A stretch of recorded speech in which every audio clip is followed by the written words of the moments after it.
Hej igen, vi är här på IEM Katowice och vi fick just nu tag på en riktigt stor superstjärna. De flesta av er kommer känna igen dem. Det är ingen mindre än Bjergsen från TSM. Hello Bjergsen. Hey man. How are you doing? Doing pretty good, thanks. How's the event been so far for you? It's been pretty nice. We haven't really gotten to see much. We've been pretty much stuck in the practice rooms. We were a bit over at the CSGO venue, but other than that, we've just been practicing really hard for our match and hoping we can do well. You're obviously playing against World Elite first at this tournament, and they're sort of the enigma out of all the teams here. Like no one really knows how they're going to do. So how do you feel going into the match? I think we just have to focus a little bit more on ourselves and how we're going to play and how we're going to play our own game, because I think they swapped out two of their players, so it's going to be really hard knowing like if they change their play style, how are they going to play compared to how they play with their old roster. So I think we just really need to focus on how we're doing, and that's how we're going to win the match. Speaking of how you're doing overall, you're obviously number one in the North American LCS right now, and I mean, there might have been a few like bumps in the road for you guys, but overall you're still like the heavy favorites to win the first season. So like, how does that feel for you? Obviously, it feels really great. I feel like we just we found a playstyle that really works for us, and we started doing really well with that. So now we're trying to expand our playstyle a little, try some different things, try to play new champions and carry through different methods and different ways. And that's why we've had some upsets where it seems like we're not doing as well, but it's really us trying new things and not just playing our old comfort style. Does that feel good? Like, even though you lose in those games and like fans get disappointed, do you still feel like you're gaining a lot more from perhaps losing with a different style, because then you can see the weaknesses of it? Or like, how do you feel? Definitely. It just sometimes the learning can be really slow. You might not see like a huge improvement for like maybe a month, but then again, sometimes we just look at the replay and next week we go into scrims and we can already see the difference. Like at this LCS game, we were playing this champion and we didn't play the win condition that this champion brought us, and that's why we essentially lost the game. And I think we've been learning pretty fast and been learning these new kinds of playstyles.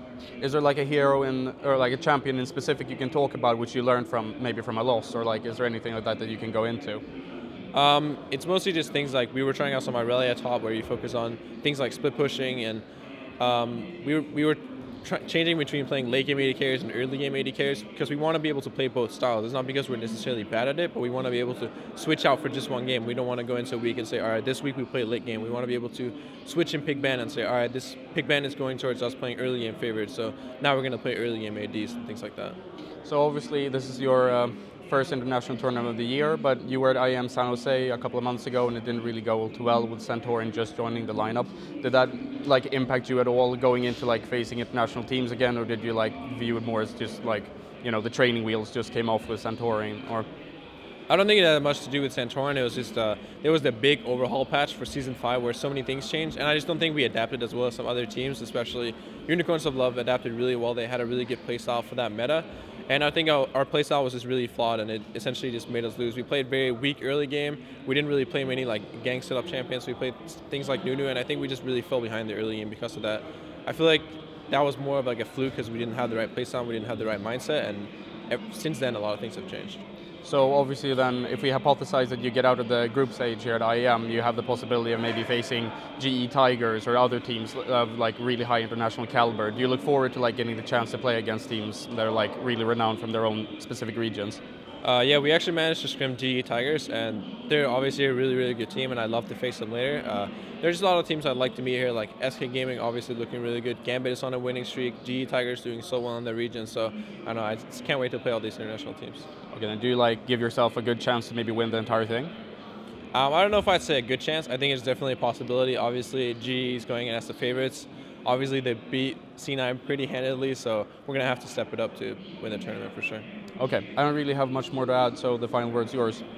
I just want to thank you to all the Swedish fans, right? Really appreciate all your support, and just thanks to all the fans in general. I hope we do well this tournament. All right, thank you. All right, thanks.